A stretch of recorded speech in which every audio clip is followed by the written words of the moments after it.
વાત કરીએ મહત્વના સમાચારની તો હાલમાં એક મહત્વના સમાચાર મળી રહ્યા છે તેના ઉપર નજર કરીએ। તાપી નર્મદા લિંક યોજના વિરુદ્ધ જન આક્રોશ રેલી યોજાય છે। વાંસદાના ધારાસભ્ય અનંત પટેલ ધરમપુર પહોંચ્યા છે તો કોંગ્રેસ પ્રદેશ પ્રમુખ અમિત ચાવડા ધરમપુર પહોંચ્યા છે। મહારેલીમાં સરકાર અને પ્રોજેક્ટના વિરોધમાં ઉગ્ર સૂત્રોચ્ચાર કરવામાં આવી રહ્યા છે।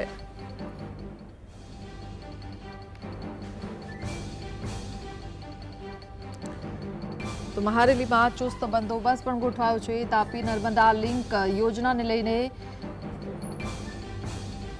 લોકોમાં વિરોધ જોવા મળી રહ્યો છે। નર્મદા તાપી નદીઓને જોડવાની આ યોજના છે। સિંચાઈ પૂર નિયંત્રણ અને પાણી પુરવઠો જાળવી રાખવાનો ઉદ્દેશ્ય છે આ યોજના થકી, જેનો વિરોધ લોકો કરી રહ્યા છે। નહેરો જળાશયો દ્વારા પાણી ડાયવર્ટ કરવાનું આયોજન છે। આ યોજનાનો આદિવાસી સમાજ દ્વારા વિરોધ કરવામાં આવી રહ્યો છે। આદિવાસીઓની જમીન જંગલો ડૂબવાનો ભય છે આ યોજના થકી। 61 ગામો અને હજારો પરિવારોના વિસ્થાપનનો પણ ડર છે। 39,000 હેક્ટર ઉપજાઉ જમીનને નુકસાન સંભવ હોવાનું જાણવા મળ્યું છે। ત્યારે આદિવાસીઓમાં આ યોજનાને લઈને વિરોધ જોવા મળી રહ્યો છે। લોકો ભારે સૂત્રોચ્ચાર સાથે એકઠા થયા છે અને આ યોજનાનો સખત વિરોધ કરી રહ્યા છે। દ્રશ્યોમાં જોઈ શકાય છે કે ખાસી જનસંખ્યા આ વિરોધને લઈને એકઠી થઈ છે। ત્યારે યોજનાનો વિરોધ કરી રહ્યા છે કારણ કે ખેડૂતોની જમીન અને તેમનું રહેઠાણ પણ આ યોજના થકી જઈ શકે તેવો ડર છે।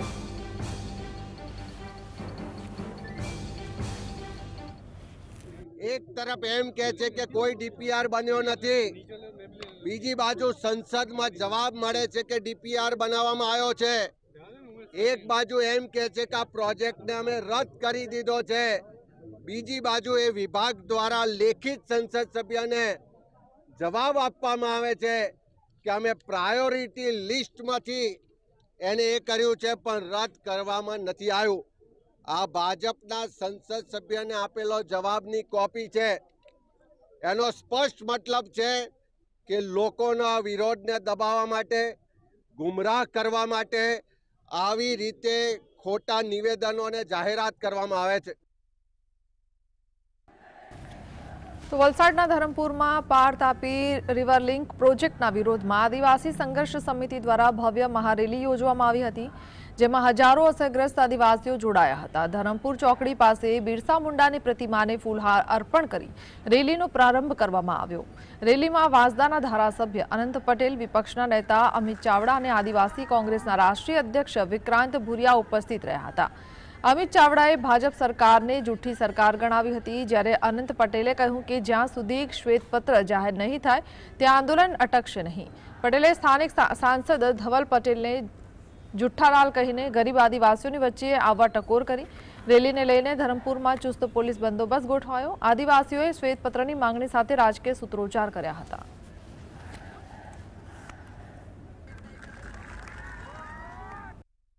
કે અમને શ્વેતપત્ર આપે। જુઠ્ઠાલાલ એવું કહી ગયા કે અમે આ કોઈ પણ જાતનું ડીપીઆર બન્યો નથી। તો 2017માં ડીપીઆર બન્યો ત્યારે કોની સરકાર હતી? ભાજપની સરકાર હતી કે કોંગ્રેસની સરકાર હતી?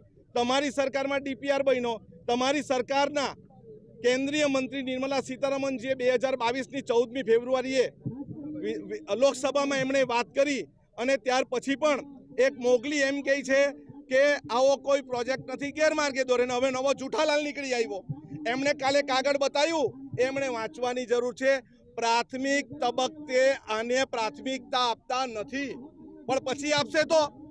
એટલે અમારે ખાસ શ્વેતપત્રની માંગણી સાથે આરપારની લડાઈ લડવી છે।